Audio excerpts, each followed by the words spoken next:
Hello children, I am back with your English book and we are doing unit 5. We have already done the 7th chapter, the clever bull. Hello children, I am back with your English book and now we are doing English 5. We have already completed the 7th chapter. The name of the chapter was the clever bull and now we are doing the poem of the same unit. Okay.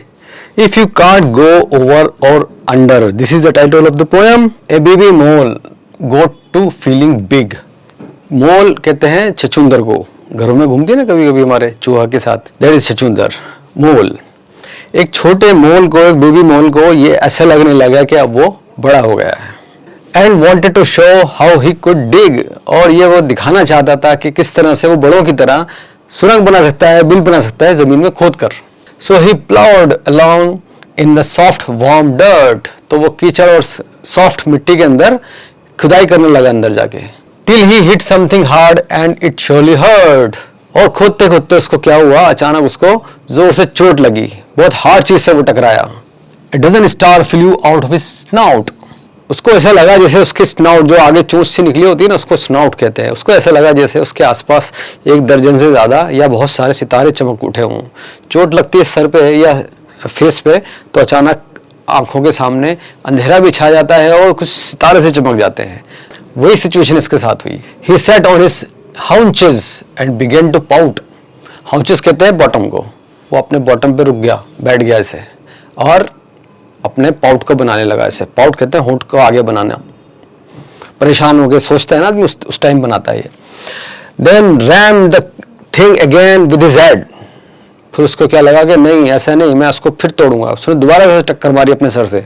His grandpap picked him up half dead, और फिर इसका नतीजा क्या हुआ, वो फिर चकरा कर गिर गया और उसके ग्रैंड पॉप ने यानी उसके ग्रैंडफादर ने उसको हाफ डेड कंडीशन में उठाया, लगभग बेहोश कंडीशन में उसको उठाया, इतनी जोर से उसको दोबारा चोट लगी।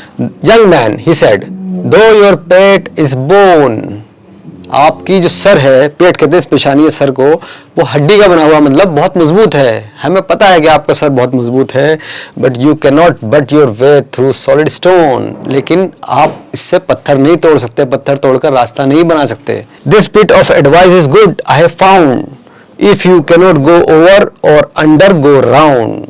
मैं एक आपको बहुत अच्छी एडवाइस देना चाहता हूं यहाँ पर कि अगर आप सामने नहीं जा सकते या उसके नीचे से नहीं जा सकते तो साइड से होकर चले जाइए। मतलब अगर सामने इतनी स्ट्रांग चीज आपके सामने आ जाए जिसको आप ब्रेक नहीं कर सकते तो जरूरी नहीं है कि आप वहां सर मारते रहें, आप साइड से होकर निकल जाइए। If you come to a place that you can not get through, किसी ऐसी जगह पहुंच जाएं जिसको आप क्रॉस न कर पाए, और ओवर और under the things to do, कुछ ऐसी चीजें होती हैं जो उनको आप किसी भी तरह कर नहीं पाते। If you find a way around the impossible wall, not say you will go your way or not at all. अगर आपके सामने ऐसी कोई दीवार आ जाए जिसमें आप रास्ता ना बना सकें और आपके सामने क्रॉस करके जाना है तो आप क्या करेंगे, तोड़ने की कोशिश करेंगे। और अगर इम्पॉसिबल है, पास करने लायक ही नहीं है या इतनी सख्त मजबूत है कि आप उसको तोड़ नहीं सकते तो आप क्या करेंगे, आप कुछ और रास्ता अपनाइए, जरूरी नहीं है कि आप उसमें सर मारें। You can always get to the place you are going if you set your sails as the wind is blowing.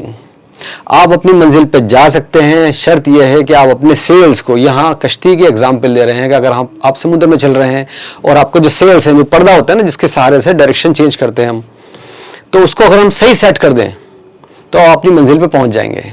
गलत सेट करेंगे और हवा से टकराएंगे तो कभी भी अपने रास्ते को नहीं पकड़ पाएंगे और अपनी मंजिल पर नहीं पहुंच पाएंगे। तो आप ऐसा कीजिए ना, थोड़ा सा अपना सेल को सेट कीजिए और रास्ता ऐसे घुमा के बनाइए। If the mountains are high, go round the valley. If the streets are blocked, go up some alley. अगर आपके सामने बड़ा सा पहाड़ आ जाए तो क्या करेंगे, जरूरी नहीं कि आप पूरे पहाड़ को तोड़ें, हैं, साइड से भी जा सकते हैं, वैली से भी होकर जा सकते हैं, थोड़ा घूमकर। इसी तरह से अगर आपका मेन रोड आपका ब्लॉक्ड है तो क्या करेंगे, खड़े रहेंगे या उसको तोड़ने की कोशिश करेंगे? नहीं, आप छोटी गली से भी होकर निकल सकते हैं। If the parlor cars is filled, don't scorn a freight. If the front door is closed, go in the side gate.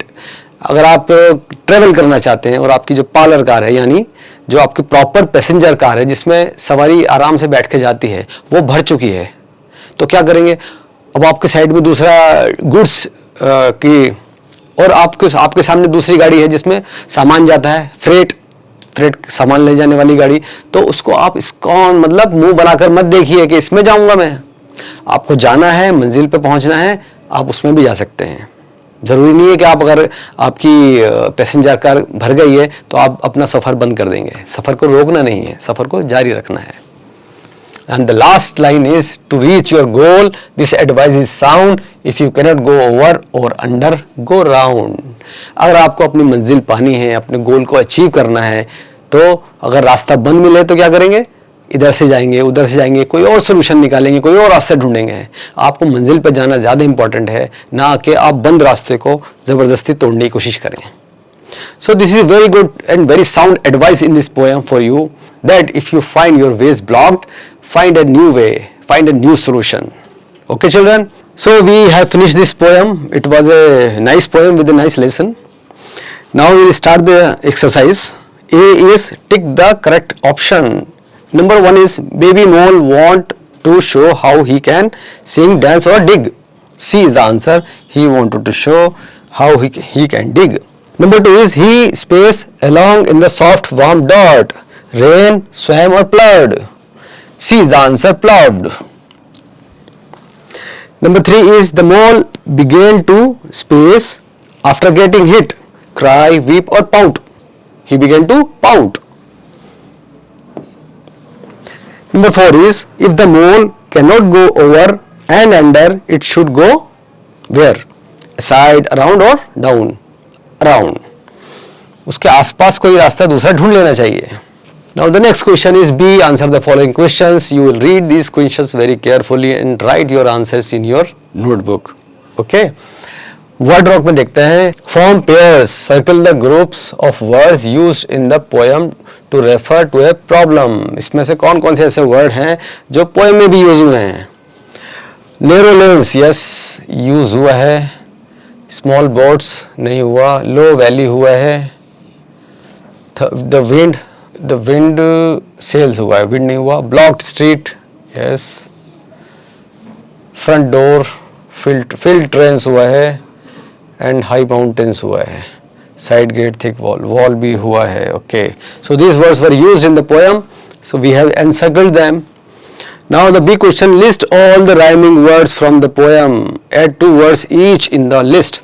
Now you have to write the rhyming words from the poem here. Okay. So we will start writing them one by one. First was big and dig.